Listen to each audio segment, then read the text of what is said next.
बिस्मिल्लाहिर्रहमानिर्रहीम अस्सलाम वालेकुम एवरीवन। क्या हाल है जी? कैसे हैं आप सब लोग? होपफुली आप सारे ठीक ठाक होंगे। मैं भी ठीक हूँ अल्हम्दुलिल्लाह।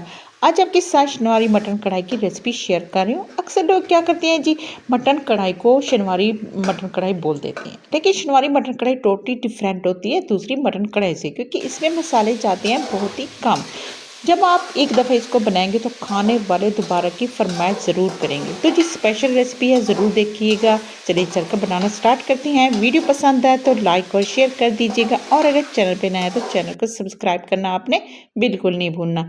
तो चलिए चलकर बनाते हैं। तो इसके लिए हमने एक कढ़ाई ले ली है, इसमें हाफ कप मैंने डाल दिया है ऑयल का, और इसके बाद जी इसमें हम डाल देंगे आधा किलो मैंने मटन लिया है। इसको अच्छी तरह से धोने के बाद जी इसमें हमने डाल दिया है, और इसके साथ ही थोड़ी देर बाद इसको डालते ही मैं अक्सर कहते थे कि गोश्त जैसे ही ऑयल में डालें तो स्टिकी हो जाता है, तो फ़ौरन ही आपने चम्मच नहीं हिलाना। तो जैसे ही आप इसमें डालेंगे स्टिकी हो जाएगी। इसके बाद ऐसे से थोड़ी देर बाद ये खुद ही छोड़ देगा कढ़ाई, और आराम से आपने इसको फ्राई कर लेना है। तो जैसे ही थोड़ा सा फ्राई हो जाए, इसका कलर चेंज हो जाए, मतलब सुर्ख से ये वाइट की तरफ आ जाए, तो आपने क्या करना है, आपने इसमें अच्छी तरह से पहले आपने इसको फ्राई करना। इसके बाद आपने इसमें नमक डाल देना। नमक आप अपने टेस्ट के मुताबिक डालें, जितना आप खाना पसंद करते हैं। तो मैंने हाफ टी स्पून इसमें नमक डाल दिया, और इसके बाद जी हम इसमें डाल देंगे 1 टेबल स्पून अदरक लहसुन का पेस्ट।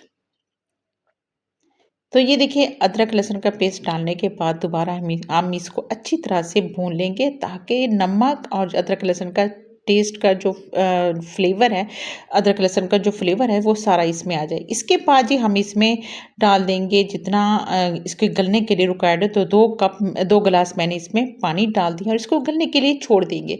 तो कम से कम इसको 10 से 15 मिनट लग जाएंगे, ये अच्छी तरह से टेंडर हो जाएगा। अगर आप चाहें तो ये कुकर में भी कर सकते हैं, लेकिन हम मटन शनवारी कढ़ाई बना रहे हैं, तो इसके लिए जी हम जब ये इसका पानी खुश्क हो जाए तब आपने 4 से 5 टमाटर लेने हैं, और इसके ऊपर रख देने हैं, और इसके बाद ये ढक्कन लगा देना है।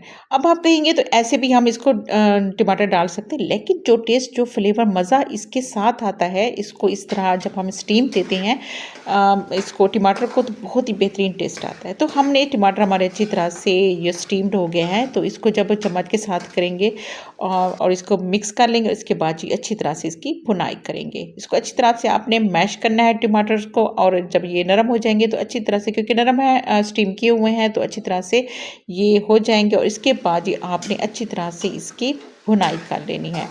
तो ये देखिए, टमाटर के साथ इसकी भुनाई करेंगे, और भुनाई करने के साथ साथ क्या होगा जी कि जब ये भुनाई अच्छी तरह से हो जाएगी, तो जो हमारा ऑयल है ये सरफेस पे आ जाएगा, और अच्छी तरह से तब इसकी भुनाई हो जाएगी। इसके बाद जी हम इसमें 1 टेबल स्पून डालेंगे खुश्क धनिया पाउडर, स्पाइसेस डालेंगे, और हाफ टी स्पून हम इसमें डाल देंगे ज़ीरा, और इसके साथ ही हम इसमें डालेंगे लाल मिर्च पाउडर।